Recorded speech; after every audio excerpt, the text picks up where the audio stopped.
Hi there, I'm Andrew on That Gamer Ajax, and you're tuning into this week's episode of our D&D Class Basics, where we discuss some of the very bare bones of a class if you're new, so we can kind of highlight what the classes are about, and you can decide what is going to be best for you.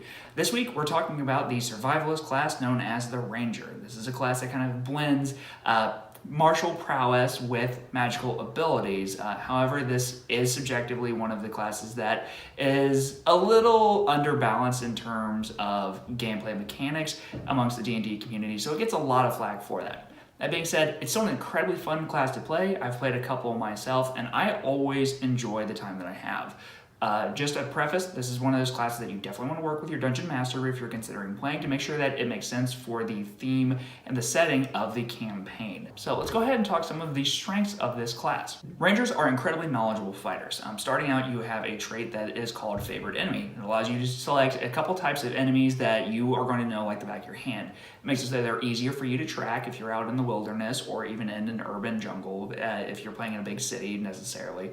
But you also are able to recall information much easier than others will, and you can share this information with your class. Being a kind of survivor makes you excellent in that regard for any adventuring party. Rangers also have access to a wide variety of fighting styles, and you have access to magic starting at level 2 with this class. It makes it so you're incredibly strong very early on, but your power does kind of taper off a little bit later in the game. So if you're wanting to play Ranger, you might consider picking some options from other classes to kind of benefit the build that you're wanting to go for. You have a lot of options, whether you want to be up close in somebody's face with a sword or an axe. If you want to dual wield, you can play that way, or if you want to sit back with a bow, you're able to do that as well, thanks to the types of fighting styles that you have at your disposal. The Ranger class has also been getting a lot of love from Wizards of the Coast lately. Over the past couple of source books, we've gotten a lot of new archetypes that really flesh out the Ranger and start to make it stand out a little bit more on its own. You have a whole bunch of different flavors, such as a new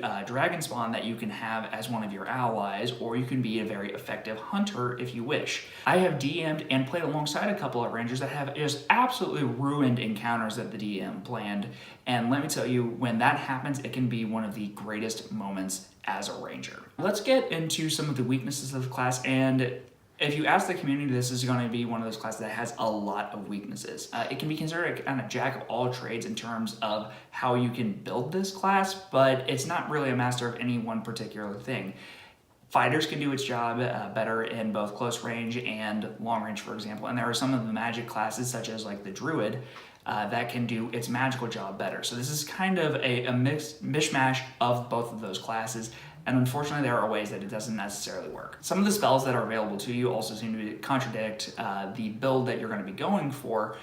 So make sure that when you are picking your spells, because you do not get to change these out at any given time, so like some of the other classes like the Paladin that we talked about last week, you need to know what these spells do and how they can best be utilized for your group depending on where you are and what you are doing. So you need to have a little bit more knowledge for the spells at your disposal. Rangers also get to be a little bit more limited in magic compared to other classes. If you go from level 1 to level 20, which is the maximum with a Ranger, you only know a grand total of 11 spells. So you're going to be a little bit more limited compared to the other caster classes, and they come back at a long rest. So you need to make sure that you're careful with your spell usage. So you have to decide, do you want to heal an ally? Do you want to be able to track something down? Or do you want to make something just die in about one hit because of the spells that you have? So just be very, very careful when you are playing this class. In conclusion, the Ranger is a fun but flawed class in my opinion. I wouldn't necessarily recommend this to a new player per se. Once you get a little bit more knowledge, this is one that I would have on your radar. You need to have a good grasp on the game mechanics so that way you can play the Ranger to the best effect. These things can absolutely destroy enemies in a very, very short amount of time, and they can really help your allies. However, make sure that you work with your dungeon master to make sure that this is a class that can work for you. So let's go ahead and reach out to the community. What do you guys think of the Ranger? Do you think that this is a class that might be a little underpowered? Do you think it's overpowered, or is it in just about the right spot?